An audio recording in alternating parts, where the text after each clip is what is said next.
Standing under the glow of a flickering streetlight, John Avery's hands shook as he tried and failed to light the cigarette they held. With a mumbled curse, the stubborn smoke finally caught, and he inhaled deeply, the quick rush of nicotine helping steady nerves and hands alike, while driving back the persistent urge to vomit that had, until a moment ago, been so pressing. The flashing reds and blues of patrol cars, shattered by the light yet steady drops of falling rain, illuminated the yards of yellow tape that surrounded the building behind him. The old factory, where once countless animals screamed their last before meeting the butcher's knife, had long ago fallen into disuse. Until recently. The man who walked into the station earlier that evening had carried an oddly shaped bag. The desk sergeant was on the phone, else he would have sooner noticed the crimson spatters, some still wet, that covered the man's face and clothes. The slow drip, drip, drip of fluid that leaked from the bag, marking a trail behind him. The sergeant's attention was only captured when the man poured a fountain of gore upon the desk, assorted limbs and organs intermixed in a disgusting soup of blood and offal, long ropes of intestines curling and twisting around livers, lungs, and here and there, a sightless eye. The only one of the few people milling about the police lobby not moved by his unholy offering. The man had simply stepped back from the desk and lowered himself to his knees, hands interlaced above his head. He'd remained there, grotesque smile never leaving his face, until the pandemonium was sufficiently controlled and the officers on duty were able to make his arrest. He'd talked then, briefly, handcuffed to a table in the interrogation room. His name was Spencer Darabont. The various body parts belonged to his wife Tracy and their 3 children, all girls between the ages of 5 and 10. He'd told the police where to find the rest of them.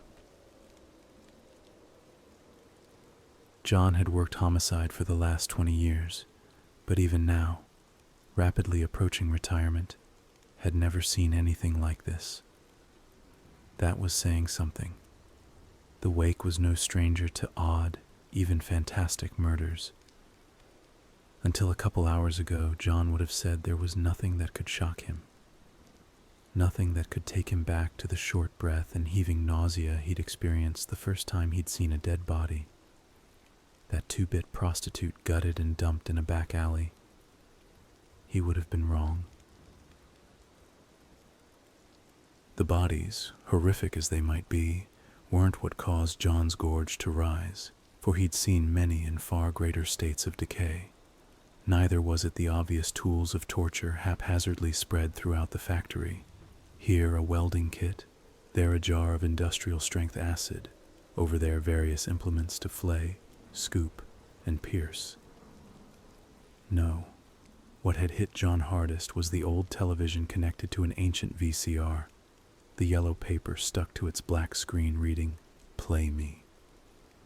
The scene that unfolded in the first 30 seconds of that video was enough to open John's perspective to just how shallow his understanding of human perversion had been. That poor little girl. A rat-eaten cardboard box placed next to the television contained more videotapes, many more. John knew before the investigation was over, he would have to painstakingly go through each of them for evidence, and the brief exposure he'd just experienced had him already concerned for his mental health. All cases left scars, some far deeper than others. His phone vibrated and John flicked aside the half-burned cigarette before fishing it out of his pocket. Checking the caller ID, he sighed before flipping it open. The only reason Lisa would be calling this late was if Paul was stonewalling her again. "Hello, hun? Dad, what's going on? Paul was supposed to be home 2 hours ago but said something came up and won't tell me anything. New case, sweetheart. Nothing I can fill you in on. Chief's got him keeping an eye on the perp until we give the scene an initial once-over and hopefully get ahead of the media shitstorm sure to follow. You want more details? You can get it from the talking heads, same as everybody else. Her voice got quiet at that. Is it really that bad? He grimaced. Pretty bad. Okay, just tell him to be careful. And that I love him. Will do. Try not to worry too much. Won't be good for the baby. He could hear the smile in her voice. He'll be fine. He comes from good stock. John smiled back. Mostly from your mother's side. Becky's still okay with the pregnancy? Sweet as ever. Can't wait to be a big sister. That's my girl. Okay, hun, gotta go. I'll tell Paul to check in when he can. Thanks, Dad. Love you. Love you too. Closing the phone, John returned it to his pocket. He shook his head to clear it, steeling himself, before turning and re-entering the building. He crossed over to what they were considering the center of the crime scene. They'd stationed large portable lights around its perimeter to better illuminate the dingy confines of the area, where a small group of people swarmed, placing numbered placards and snapping pictures. Tell me what you've got, Ramirez. The lead CSI turned from where he was crouched in the process of bagging a piece of evidence. John's stomach gurgled unhappily when he saw it appeared to be a child's ear. Good news, depending how you look at it, boss. Won't be able to confirm they belong to Darabont until we get back to the lab. But there's crystal clear prints all over pretty much every knife, hatchet, and assorted pointy object in here. We've got fibers, hair samples, the whole gamut. And Charlie's saying based on her initial screening of the remains she should be able to pull blood and semen from, well, pretty much anywhere. Doesn't look like our boy was particularly concerned about hiding what he was doing. John placed his fingers on the bridge of his nose as he felt the beginnings of a migraine start to kick in. Anything that might indicate some kind of motive? A journal? Anything like that? Not yet, boss. No telling what's on those videotapes, though. John grimaced. Great. And what about the message? Ramirez shook his head. As one, the two men turned to the far end of the crime scene. Amid a litany of other abuses, skin from the torsos of the 4 victims had been delicately removed and spread across one of the factory walls like horrific canvas. A word was painted in blood on each in turn. Her red right hand. Not sure, boss. I took the liberty of Googling it. Closest thing looks like a paraphrasing of something out of Milton's Paradise Lost. My guess is the perp is referring to himself, although I have no idea who the her he's referring to might be. Neither do I. John frowned. Okay. You and your team finish up here. Make sure we process everything by the book. Even though there seems to be plenty of evidence, you never know what's going to be the thing to make it stick. This clown is a real sick puppy, and I don't think any of us would sleep particularly well if he manages to avoid a conviction based on a technicality. I'm going to head back over to the office, have a sit down with him, see if he feels like taping a confession before he has more time to think about what he's done. Sounds good, boss. I'll call you if we find anything especially pertinent, although his gaze swept over the scene. At this point, I'm not sure what would qualify. John shook his head in agreement and headed for the door. Just as he reached his car, he felt his phone vibrate again. Hey, Steve. Tell me you boys have something over there. Hey, John. Yeah, we've got a little bit for you. Don't know if it'll shed any light, though. Bob and I went over to the Darabont residence. The guy's an MD, works in the ER at St. Vincent's in town here. No record, nothing so much as a parking ticket. No sign of struggle at the house. His supervisor at the hospital said Darabont phoned in last week to call off a couple shifts, just saying they were taking an impromptu family vacation. He apparently told the kids' school the same thing. His wife stayed at home with the youngest girl, so there was no one that would have noticed her missing right away. We managed to track Darabont's mom down. Lady's in her 70s and got concerned when she hadn't heard from him. Guess he typically visits her on Sundays. She swung by the house and found a note saying the whole family was going to be out of town for a couple weeks. Seems kind of odd. She thought so too. It weirded her out since normally he would have called her, even more when she couldn't get him on his cell. But the note was in Darabont's handwriting. She wasn't quite concerned enough to contact the department. John frowned. Probably wouldn't have mattered even if she had. If everything else you've got is true, there'd be nothing to flag it, even if she'd reported him as a missing person. Any idea why he would have shown up here in the wake? Nothing we've found so far. Doesn't seem to have any connection to the place in particular. Far as his mom knew, he's never even visited your part of the state. John sighed, the headache now coming on in full force. All right, thanks, Steve. Appreciate the help. Tell Chief McQuaid I said hey. Will do, John. We'll keep sniffing around over here. See if anybody at the hospital has anything more they can tell us. Check if they noticed him acting out of character recently. Sounds good. Although with all the evidence it's looking like we've got, I think finding a motive will just be pure gravy. Talk to you later. Later. With much to ponder, John got in his car and started back towards the station. It was past midnight when he parked in the lot, the shadows dark and thrown long by the lamps lining the way up the path to the administrative entrance. John pulled out his lanyard with his staff key and let himself in, handed his pistol and side piece over to Spirelli, who was on night guard as he passed through the metal detector, then reholstered his weapons before making his way towards the squad room, passing the ever-overflowing board displaying the many missing children of the wake. The bullpen was deserted. Small wonder. Arthur's wake wasn't large enough to warrant much of a police force, so all available units were pretty much already at the scene, or resting up to start their shift in the morning. He frowned at the chief's darkened office. Lazy asshole.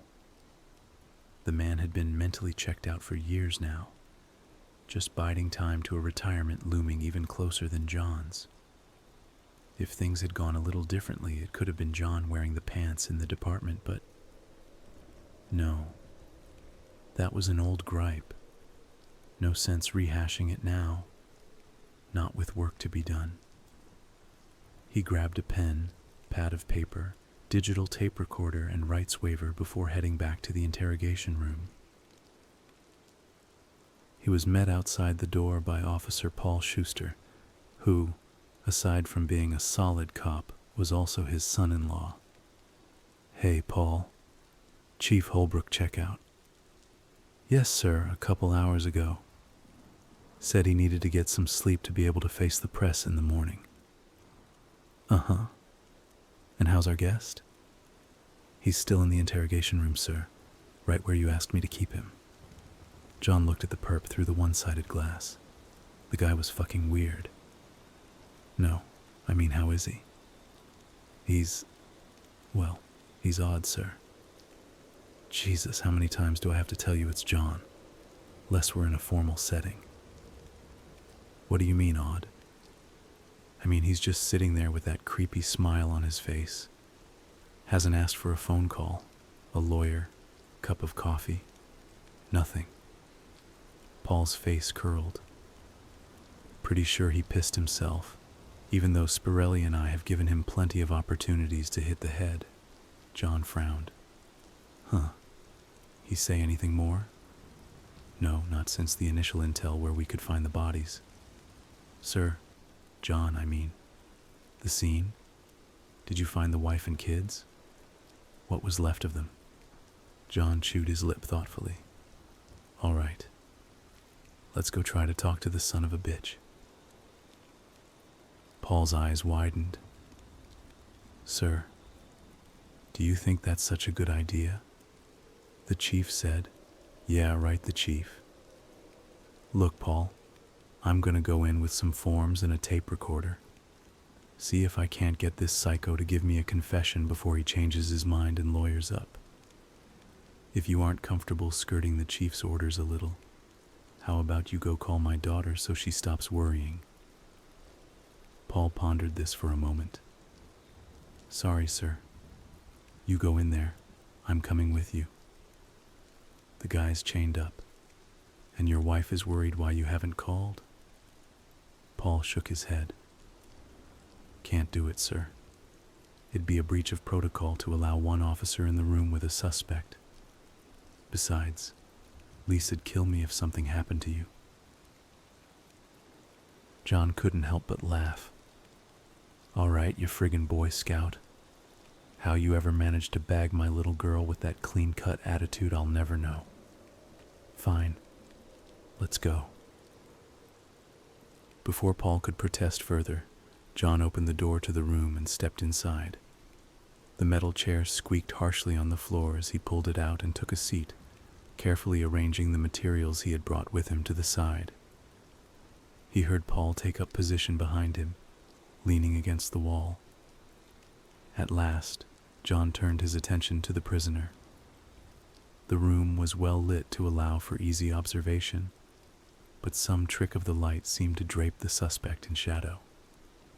His hair was long and matted with blood, falling forward and hiding his face behind it. A big man, fat with the weight of middle age, his clothes were covered and stained with the many fluids of his victims. As John watched, Darabont looked up at him, his eyes almost seeming to glow with a red sheen through the curtain of his hair, crazed smile never leaving his lips. John repressed an involuntary shiver. Odd was not how he would have described the man. Terrifying, maybe. John cleared his throat, forced a tight smile. So, Dr. Darabont, is it okay to call you Spencer? The prisoner replied with an almost imperceptible nod. Great. Glad we're getting off on such a good foot. Now, Spencer, I'm Detective Avery. You, me, and my friend Officer Schuster here are going to have a nice little chat about what happened to your family, okay? Again, the slight nod. Fantastic. Now, I'm required to ask if you'd like to have a lawyer present. This time, a small head shake. Alrighty. Now, since there's no lawyers present, do I have your permission to record this conversation? John frowned slightly when Darabont shook his head in the negative. Okay then. John slid the recorder from the table and passed it back to Paul, stealthily pressing the record button as he did so. Paul slipped the recorder into his pocket, where the red light would be concealed. John turned back to Darabont. Real quick before we get started, Dr. Darabont, I'm gonna need you to sign this form saying you've agreed to talk to me and that you don't want a lawyer. John slid the form over to the prisoner, feeling a slight moment of apprehension when Darabont took the pen in his large, meaty hand before scrawling an imperceptible signature on the indicated line and handing it back to him. Thank you so much. He passed the form to Paul. Throughout these preliminaries, John had slowly become aware that something was off about Darabont. He couldn't put his finger on just what, but he'd interviewed enough murderers to know that this guy wasn't right, even so far as crazed killers went. Whatever it was, that indefinable thing scared him, almost beyond reason. It spoke to some ancient reptilian part of John's brain and told him to put as much distance between him and the thing sitting across the table as humanly possible. Shaking his head to clear it, John pressed on, hoping he projected more confidence than he felt, beginning to think that conducting this interview may have been a mistake. Now, Spencer, I'm an old-fashioned sort of guy, so I'm going to be direct with you. I don't really need you to confess, because I already have enough evidence to lock you away for a really, really long time. So, what I'm really curious about, John peered at the killer across from him, is why. Why did you kill your family? The silence pregnant with anticipation, John's perception took on a kind of hypersensitivity. The taste of the burger he had for lunch caked the back of his throat, and he could smell the faintly sweet aroma of Paul's aftershave behind him, accompanying the stench of the dark ichor staining the prisoner's clothes to his front. He swallowed uneasily, despite himself. At last, Darabont spoke, his voice almost a whisper, but nevertheless carrying the sound of gravel poured over sheet metal. For fun.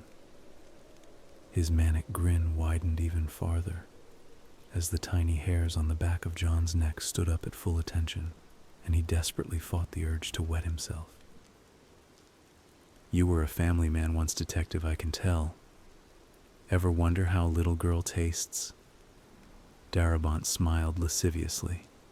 I know, in every way you could mean. He chuckled lightly. Didn't bother to pack groceries for our family outing. Didn't need to, just fried up little pieces off 'em to feed each other. They refused at first, but I found ways to motivate them to choke it down. He sighed as if remembering. Wife was the easiest. You wouldn't believe the things I got her to do by promising to stop hurting her babies. Well, I guess you'll know if you see the tapes. He laughed evilly. If you live so long.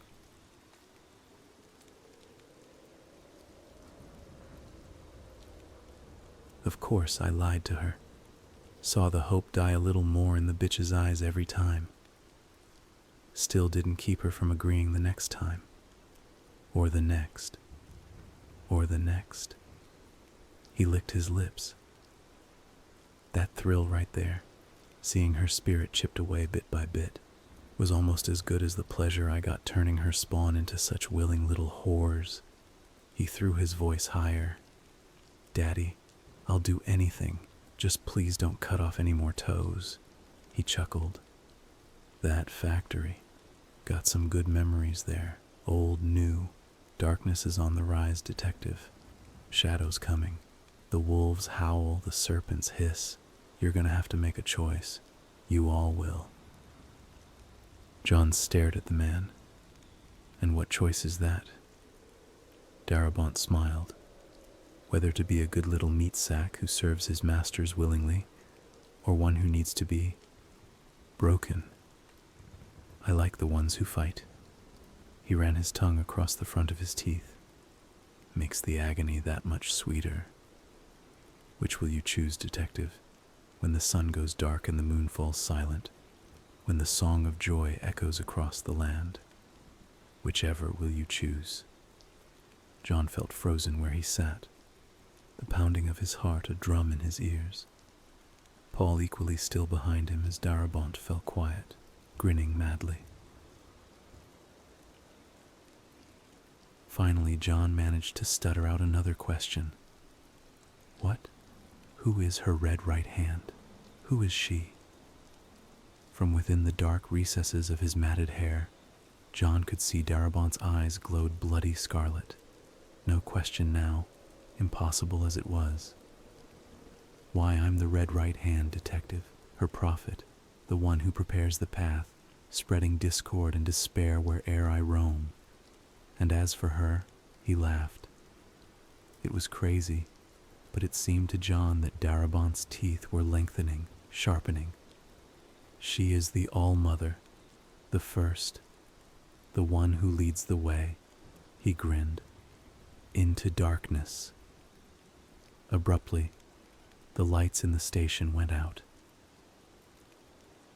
There was a brief moment of silence before John heard a sharp metallic snap that his mind dimly registered must be the sound of a handcuff chain being broken. Suddenly, he was thrown backwards out of his chair to the ground as an enormous black thing, all glowing red eyes and flashing fangs, flipped the heavy metal table across the room and flew at him with a roar. He yelled and raised his hands defensively, but the attack never came. Instead, he heard a crash and the sound of a desperate struggle. At that, the voice of his son-in-law screaming in pain, the crippling fear was driven out of John as sharply as if he'd been dunked in a bucket of ice water. Years of training took over, and, regaining his feet, he fumbled briefly to release his pistol from its holster before pulling it free. He used Paul's cries to orient himself, raising his gun towards the mound of inky blackness that seemed even darker than its surroundings. John pulled the trigger once, twice, each shot accompanied by a white flash and the sound of thunder, again and again until the chambers were empty and the gun only clicked hollowly. As the echo of the last shot faded away, the dark mass fell heavily to the ground at his feet.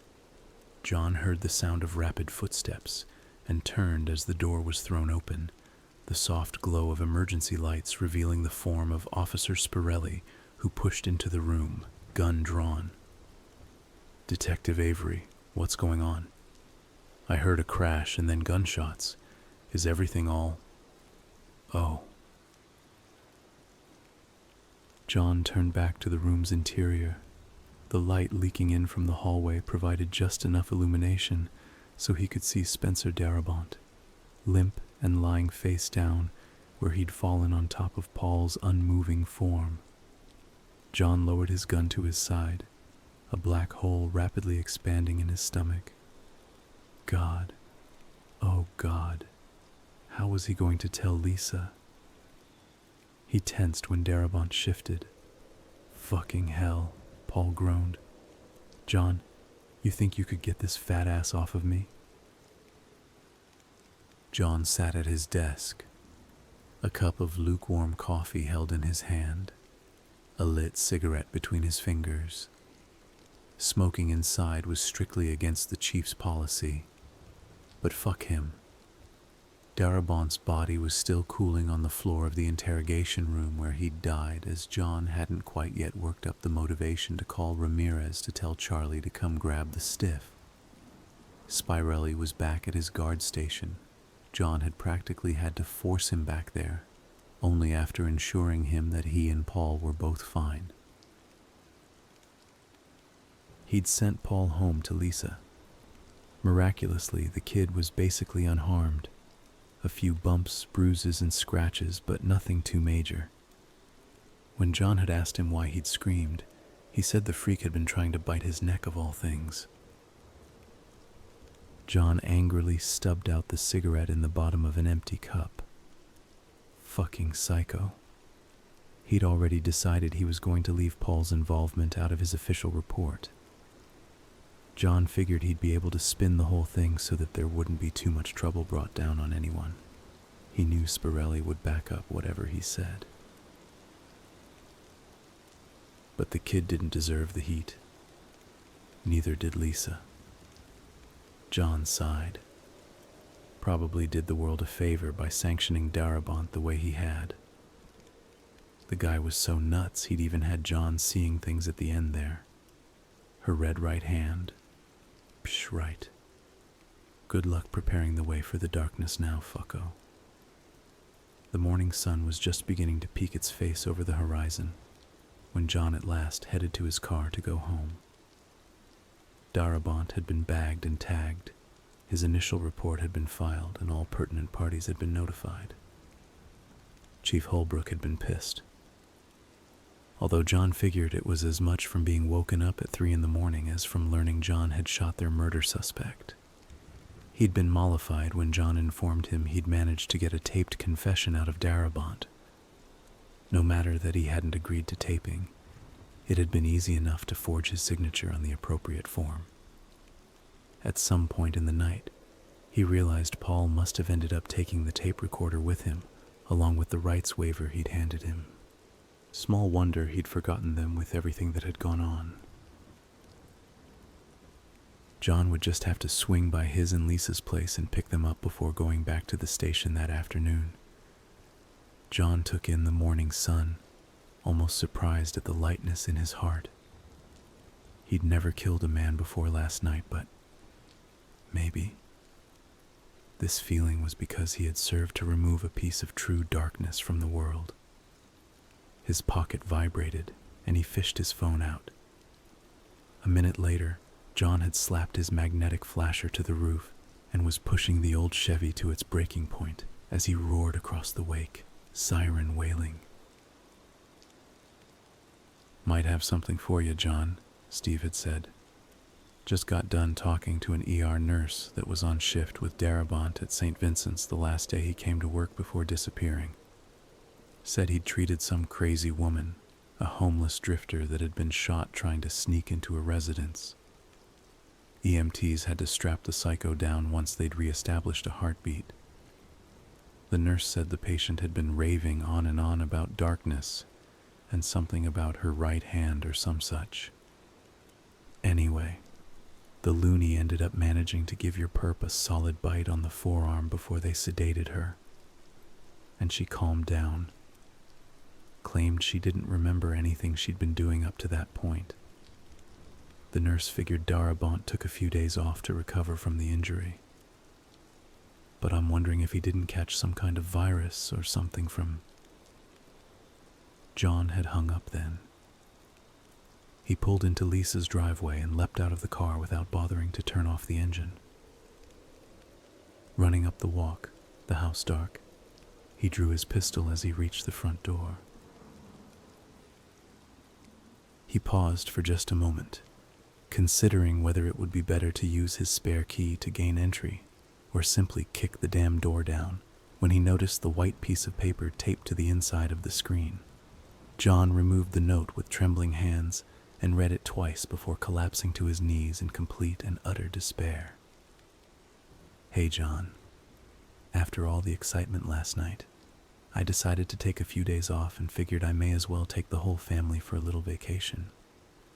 Don't worry, I'll take extra good care of them, and I'll make sure to take plenty of home movies so you won't miss a thing. That daughter of yours sure has spirit. See you soon." He recognized Paul's handwriting, even though the note was unsigned.